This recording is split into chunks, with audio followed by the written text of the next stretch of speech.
Okay, in the first part of this, which I was hoping I would have made two parts, but apparently I do. Uh, we're right where we left off because I accidentally clicked the Windows button when I didn't mean to. But we were reserving this fern closely when I meant to click the spacebar. It's my thumb got off track, but we was reserving this fern very closely for some reason. Quite nice fun. So let's continue. Wait, what? We're back at the office? No. Line, you do know we're looking for the Stanley Parable, right? The story? Is any of this... Oh, no, not again. Line, how could you have done this to us? And after we trusted you, after everything we've been through, you... Oh, I can't take this anymore. To hell with it. Restart. Oh my gosh.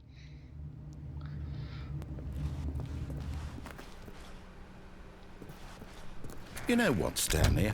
I say forget the adventure line. What's it ever done for us? We're intelligent people, right? Why can't we make up our own story? Something exciting, daring, mysterious.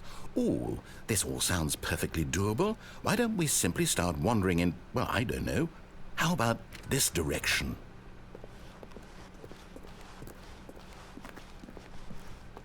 Now, yes, this is exciting. Just me and Stanley forging a new path, a new story. Well, it could be anything.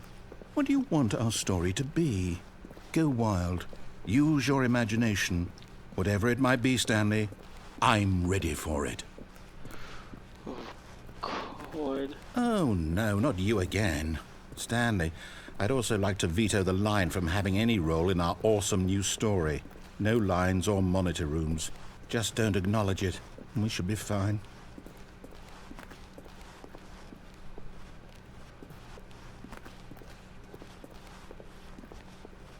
Ah, a choice. We get to make a decision. From here, the story is in our control. How important we mustn't squander the opportunity. In fact, I believe I need a minute to think here. Just walk in circles for a minute. Okay, so I know that each door has to lead somewhere, which means that somewhere, the place where we're trying to go, there must be a reverse door that leads here. And that in turn means that our destination corresponds with the counter-inverted reverse door's origin. So starting from the right, let us ask, will taking the right door lead us to where we're going? And since the answer is clearly yes, then by all accounts, the door on the right is the correct one. Another victory for logic. Come, Stanley, our destiny awaits.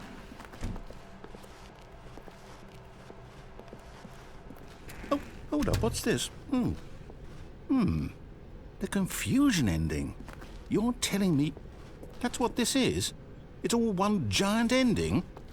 And we're supposed to restart the game, what, eight times? That's really how all this goes? It's all determined? So now, according to the schedule, I restart again. Then what? Am I just supposed to forget? Well, what if I don't want to forget? My mind goes blank simply because it's written here on this thing, wall. Well, who consulted me? Why don't I get to decide? Why don't I get a say in all of this? Is it really... No, it can't be. I don't want it to be. I don't want the game to keep restarting. I don't want to forget what's going on. I don't want to be trapped like this. I won't restart the game. I won't do it. I won't do it. I won't do it. And the timer stopped? Does that mean, did we do it? Did we break the cycle? The, whatever it is that made this schedule? How would we even know? Will someone come for us? Will something happen? So, okay. I guess now we just wait, you know. I suppose in some way that this is a kind of story, wouldn't you agree? I'm not quite sure if we're in the destination or the journey, though they're always saying that life is about the journey and not the destination, so I hope that's where we are right now. We'll find out, won't we? Eventually. Well, in the meantime, if you do happen to have a...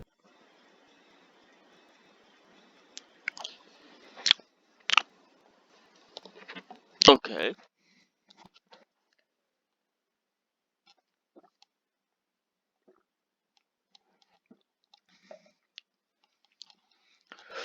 Do do do do do do.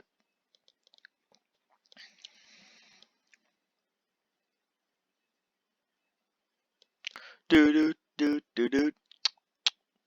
Do do do do do. Do do do do do do.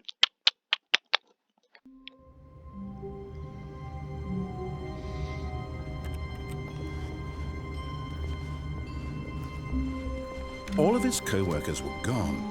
What could it mean? Stanley decided to go to the meeting room. Perhaps he had simply missed a memo.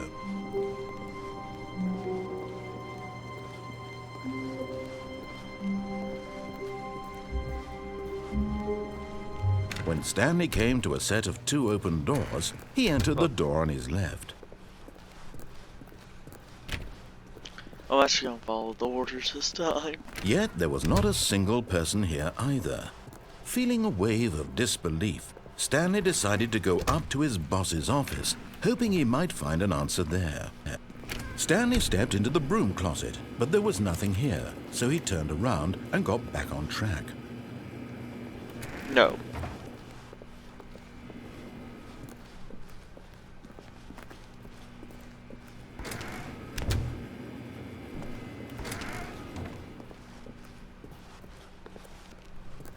Coming to a staircase, Stanley walked upstairs to his boss's office.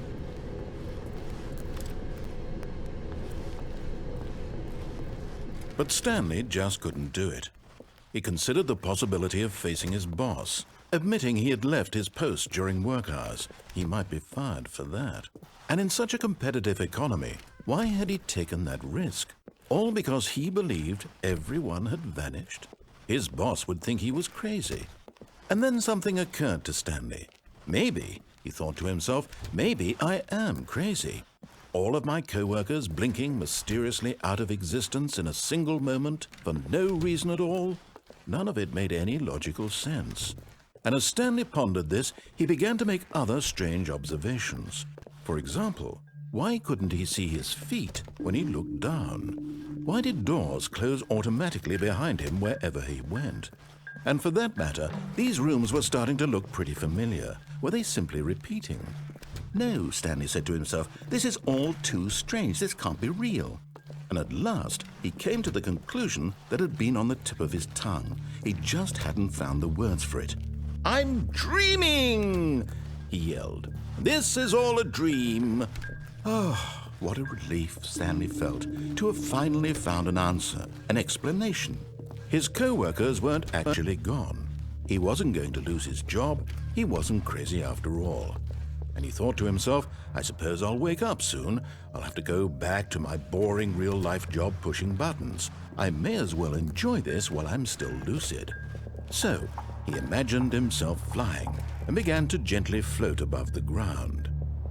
Then he imagined himself soaring through space on a magical starfield, and it too appeared. It was so much fun, and Stanley marveled that he had still not woken up. How was he remaining so lucid? And then perhaps the strangest question of them all entered Stanley's head. One he was amazed he hadn't asked himself sooner. Why is there a voice in my head dictating everything that I'm doing and thinking? Now the voice was describing itself being considered by Stanley, who found it particularly strange. I'm dreaming about a voice describing me, thinking about how it's describing my thoughts, he thought. And while he thought it all very odd and wondered if this voice spoke to all people in their dreams, the truth was that, of course, this was not a dream. How could it be? Was Stanley simply deceiving himself, believing that if he's asleep, he doesn't have to take responsibility for himself? Stanley is as awake right now as he's ever been in his life. Now, hearing the voice speak these words was quite a shock to Stanley. After all, he knew for certain, beyond a doubt, that this was in fact a dream. Did the voice not see him float and make the magical stars just a moment ago? How else would the voice explain all that? This voice was a part of himself too. Surely, if he could just... He would prove it. He would prove that he was in control, that this was a dream. So he closed his eyes gently, and he invited himself to wake up. He felt the cool weight of the blanket on his skin, the press of the mattress on his back, the fresh air of a world outside this one. Let me wake up, he thought to himself. I'm through with this dream. I wish it to be over. Let me go back to my job. Let me continue pushing the buttons. Please, it's all I want. I want my apartment, and my wife, and my job. All I want is my life exactly the way it's always been. My life is normal. I am normal. Everything will be fine. I am okay.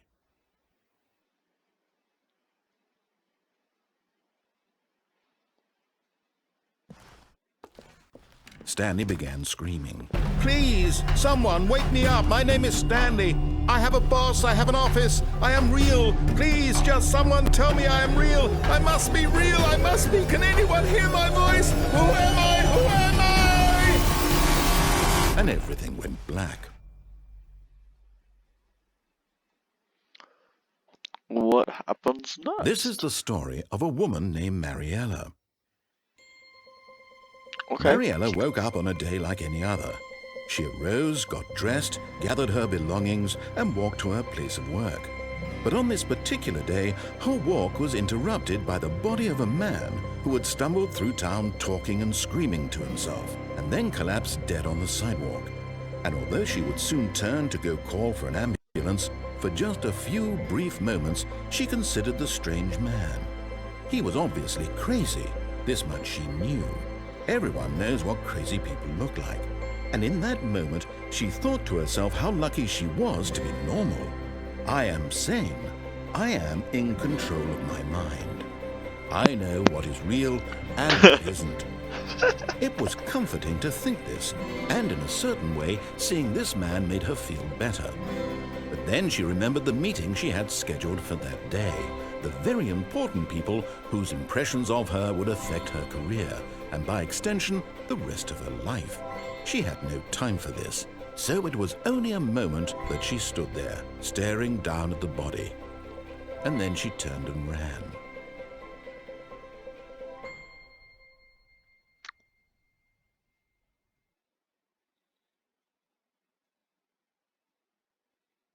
Okay.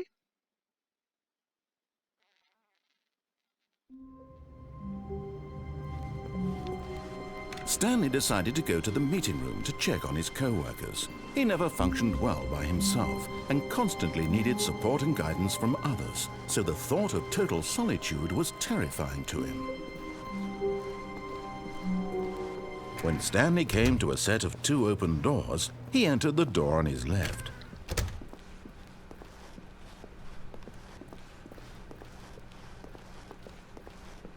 Yet there was not a single person here either. Feeling a wave of disbelief, Stanley decided to go up to his boss's office. Coming to a staircase, Stanley walked upstairs to his boss's office.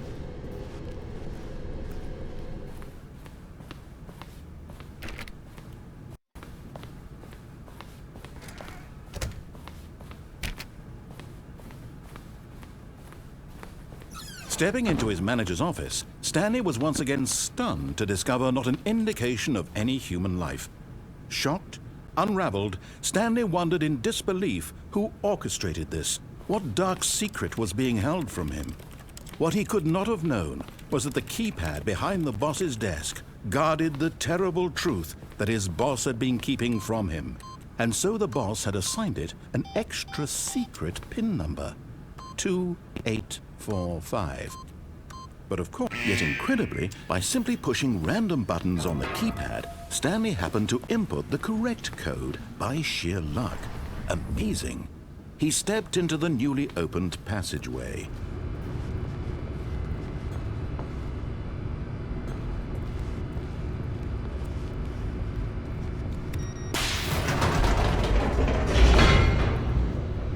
This is pretty cool.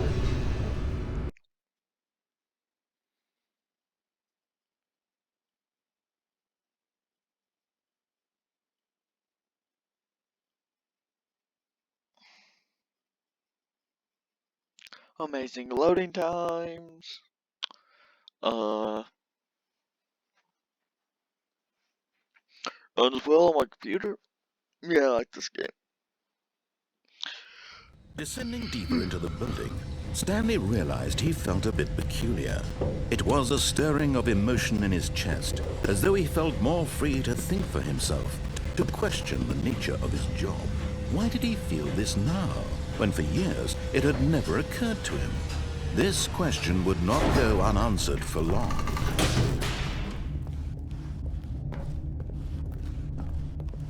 Stanley walked straight ahead through the large door that read Mind Control Facility.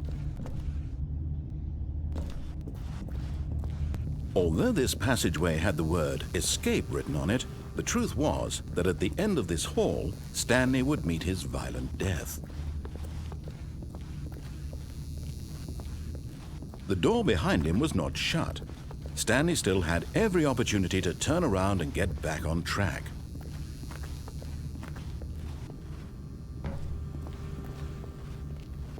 At this point, Stanley was making a conscious, concerted effort to walk forward and willingly confront his death.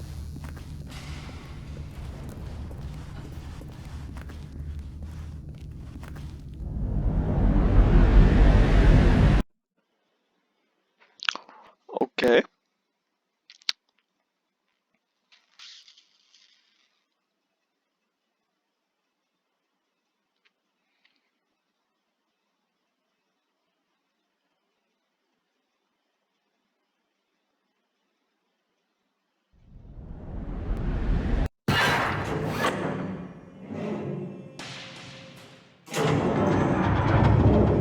As the machine whirred into motion and Stanley was inched closer and closer to his demise, he reflected that his life had been of no consequence whatsoever. Stanley can't see the bigger picture. He doesn't know the real story, trapped forever in his narrow vision of what this world is. Perhaps his death was of no great loss, like plucking the eyeballs from a blind man. So he resigned and willingly accepted this violent end to his brief and shallow life. Farewell, Stanley.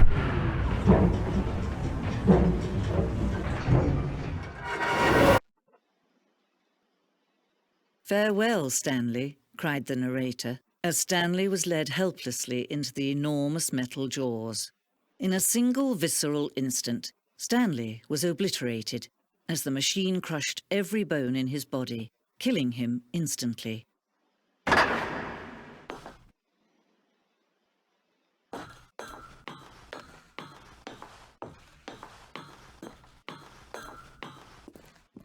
And yet it would be just a few minutes before Stanley would restart the game, back in his office, as alive as ever.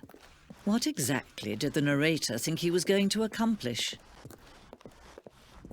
When every path you can walk has been created for you long in advance, death becomes meaningless, making life the same. Do you see now? Do you see that Stanley was already dead from the moment he hit start?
Am I not supposed to be here? I feel like I'm not.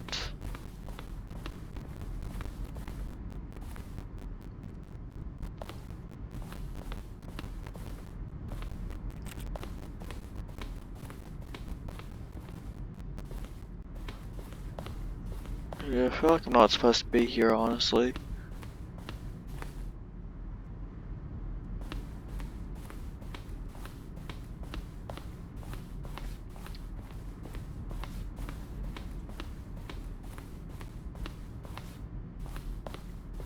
Stanley stood on the roof.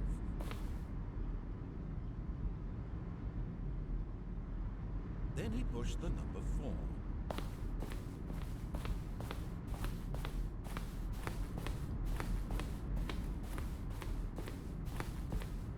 That was weird, but I'm gonna press number 4.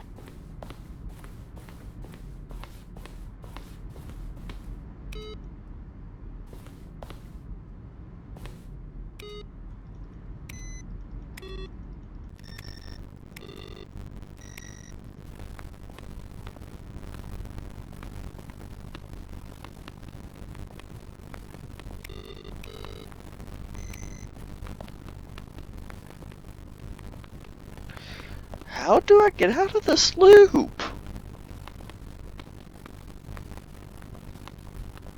Can't run, I can crouch.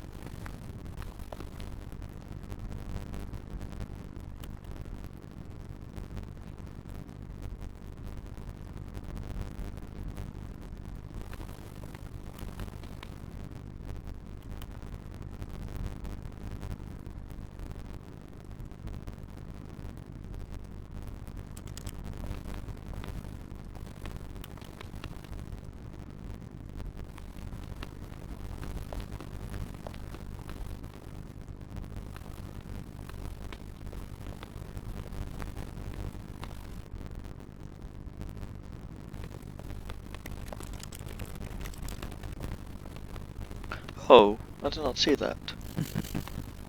Oh, look at these two. How they wish to destroy one another. How they wish to control one another. How they both wish to be free.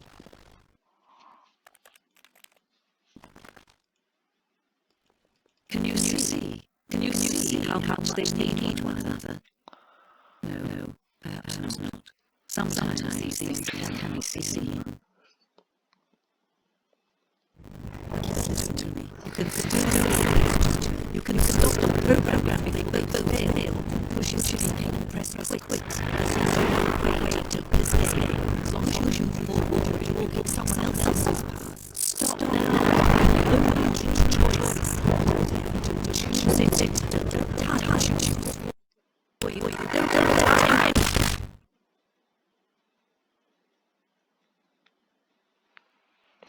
I don't know. I hope it just restarts. Because that was actually pretty awesome.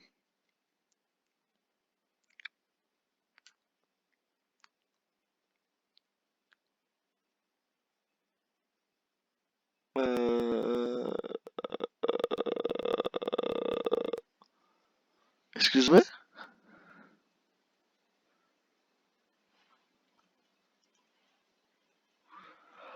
Oh my gosh. Are you telling me I actually have to begin the game again? Oh my gosh. That's actually pretty cool.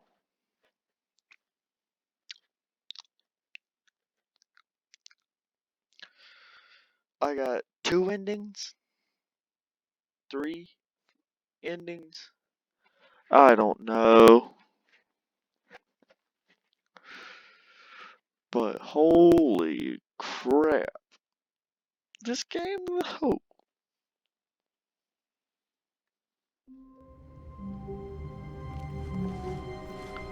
What?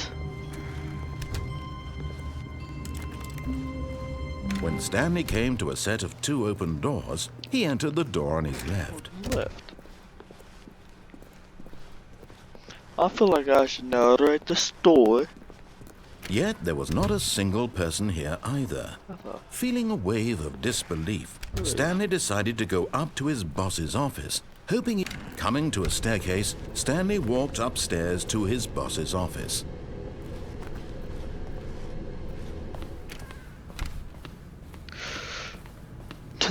Stepping into his manager's office, Stanley was once again stunned to discover not an indication of any human life. What? Stanley was in such a rush to get through the story as quickly as possible, he didn't even have a single minute to just let the narrator talk. That kind of anxiety isn't healthy, so he relaxed for a few moments with some calming New Age music.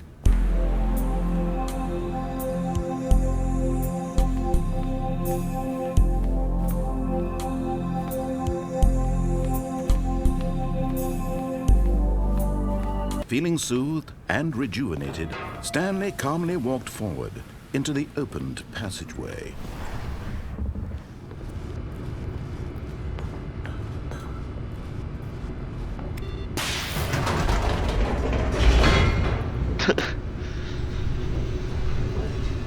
Not like that.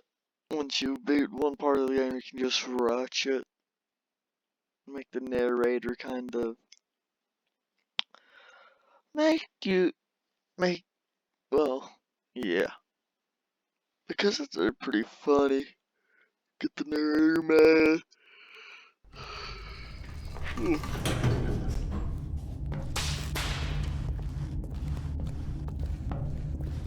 Stanley walked straight ahead through the large door that read Mind Control Facility.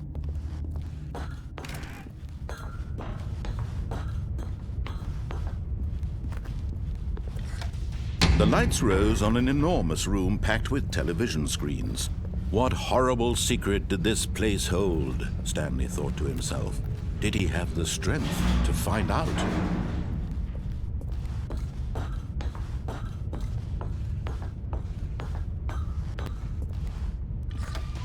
Now the monitors jumped to life, their true nature revealed. Each bore the number of an employee in the building, Stanley's co-workers. The lives of so many individuals reduced to images on a screen, and Stanley, one of them, eternally monitored in this place where freedom meant nothing.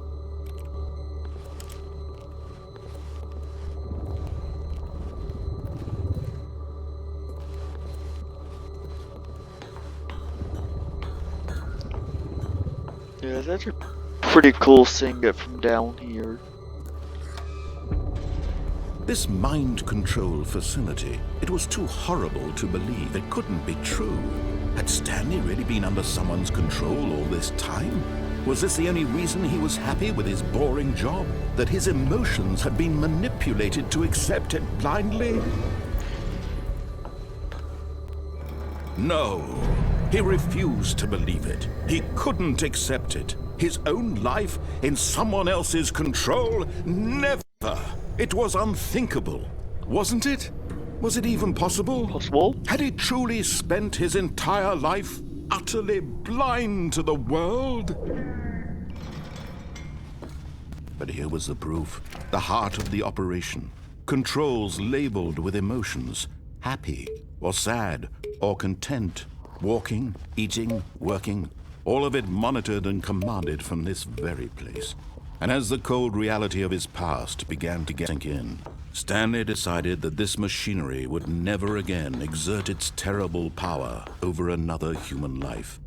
For he would dismantle the controls once and for all. Can I get some lights?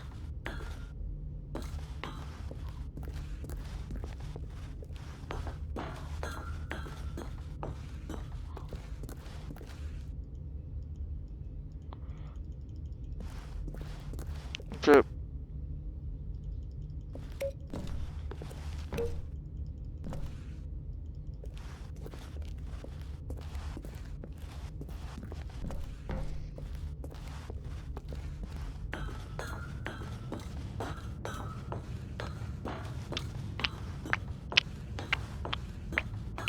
And when at last he found the source of the room's power, he knew it was his duty, his obligation, to put an end to this horrible place and to everything it stood for.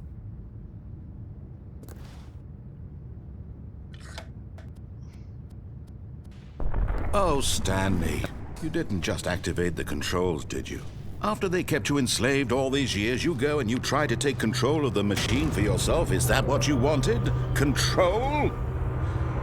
Oh, Stanley, I applaud your effort, I really do. But you need to understand, there's only so much that machine can do. You were supposed to let it go, turn the controls off, and leave. If you want to throw my story off track, you're going to have to do much better than that. I'm afraid you don't have nearly the power you think you do. For example, and I believe you'll find this pertinent, Stanley suddenly realized he had just initiated the network's emergency detonation system. In the event that this machine is activated without proper DNA identification, nuclear detonators are set to explode, eliminating the entire complex. How long until detonation then?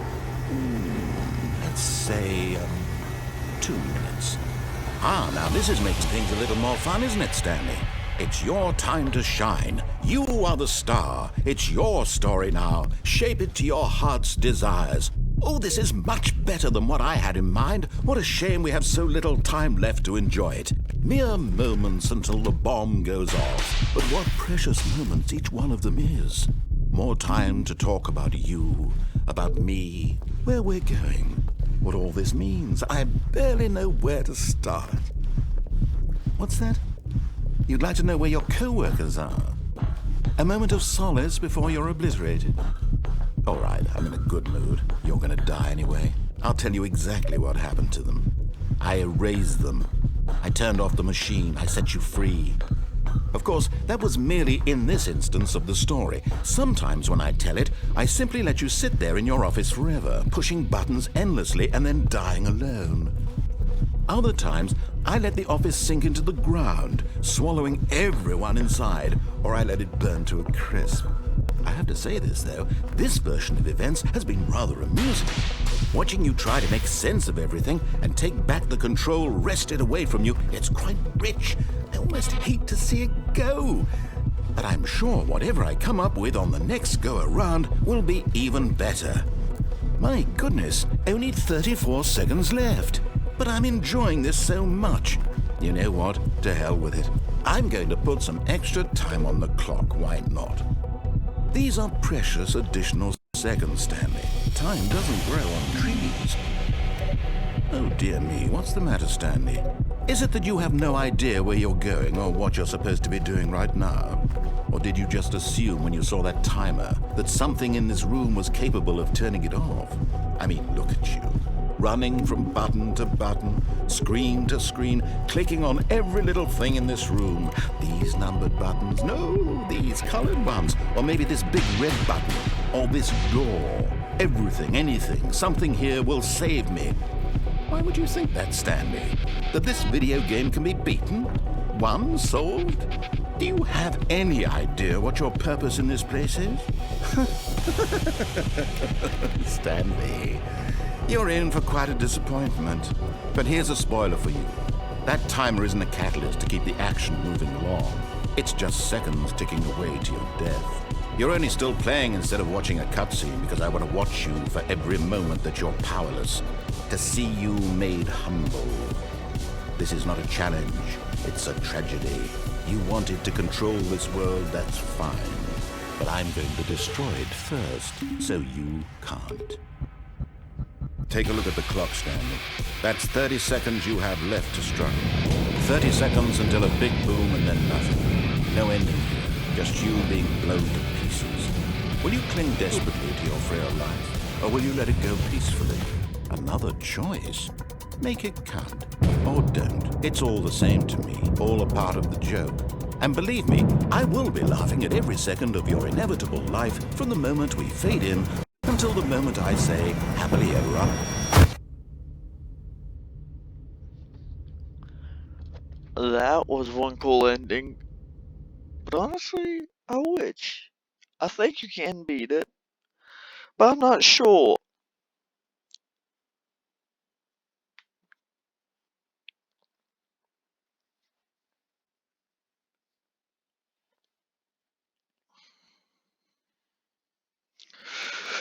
George.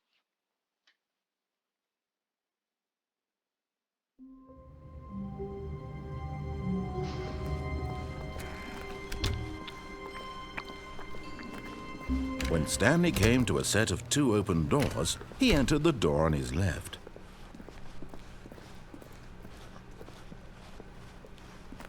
Yet there was not a single person here either. Feeling a wave of disbelief, Stanley decided to go up to his boss's office, hoping he might find an answer there. Coming to a staircase, Stanley walked upstairs to his boss's office.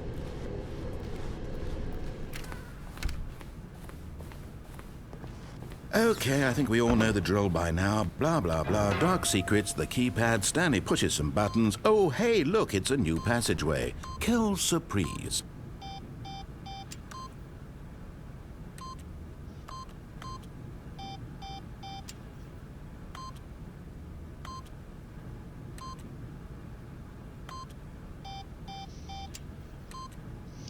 Two, 8, 4, 5. I didn't have to do that, it was open.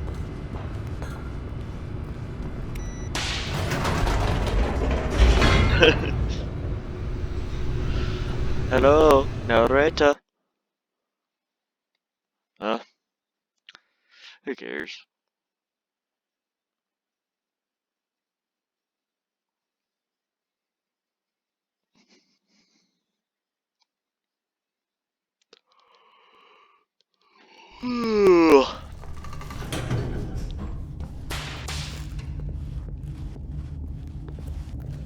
Stanley walked straight ahead through the large door that read Mind Control Facility.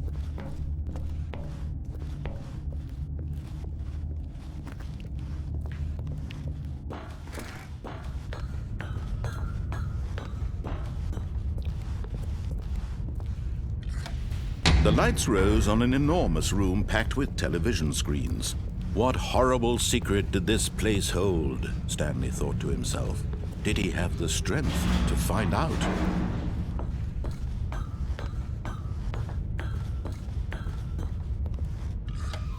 Now the monitors jumped to life, their true nature revealed.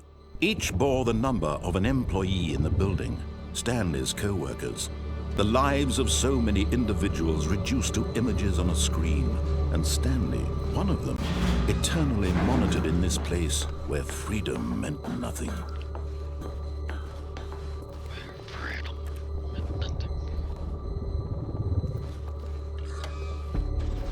This mind control facility, it was too horrible to believe. It couldn't be true. Had Stanley really been under someone's control all this time? Was this the only reason he was happy with his boring job? That his emotions had been manipulated to accept it blindly? No, he refused to believe it. He couldn't accept it. His own life in someone else's control? Never! It was unthinkable. Wasn't it? Was it even possible? Had he truly spent his entire life utterly blind to the world? But here was the proof, the heart of the operation. Controls labeled with emotions, happy or sad or content, walking, eating, working, all of it monitored and commanded from this very place. And as the cold reality of his past began to sink in, Stanley decided that this machinery would never again exert its terrible power over another human life.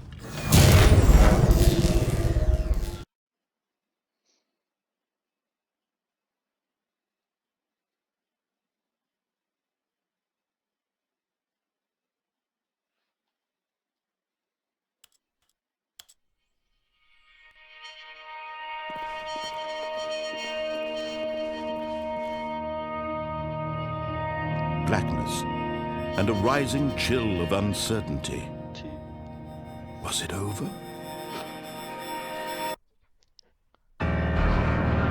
Yes! He had won! He had defeated the machine, unshackled himself from someone else's command. Freedom was mere moments away. And yet, even as the immense door slowly opened, Stanley reflected on how many puzzles still lay unsolved. Where had his co-workers gone? How had he been freed from the machine's grasp? What other mysteries did this strange building hold?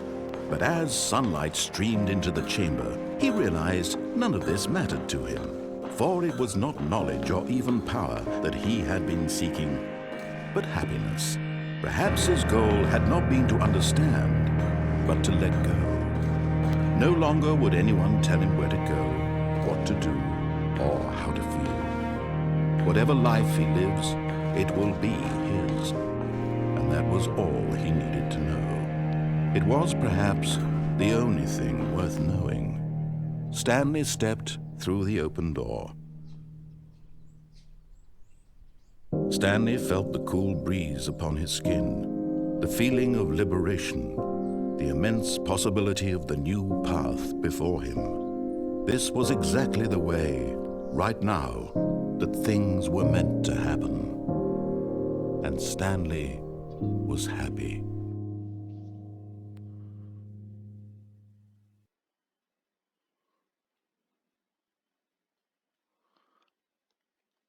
Hey, I beat the game, yay. Please tell me I don't restart me.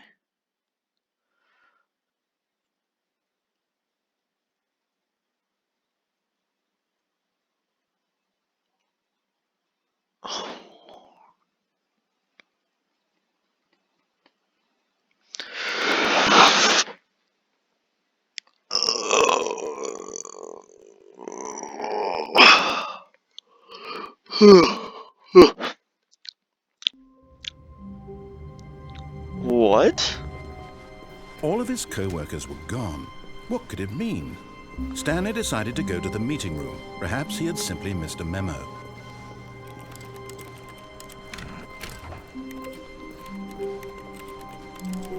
When Stanley came to a set of 2 open doors, he entered the door on his left.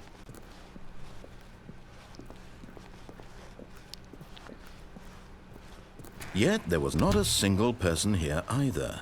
Feeling a wave of disbelief, Stanley decided to go up to his boss's office, hoping he might find an answer there. Okay guys, this is the end of the video. I hope you enjoyed it, and if you want to see more, smash that like button. Subscribe if you haven't already. But until next time, try finding something fun to do during this quarantine event. And until next time,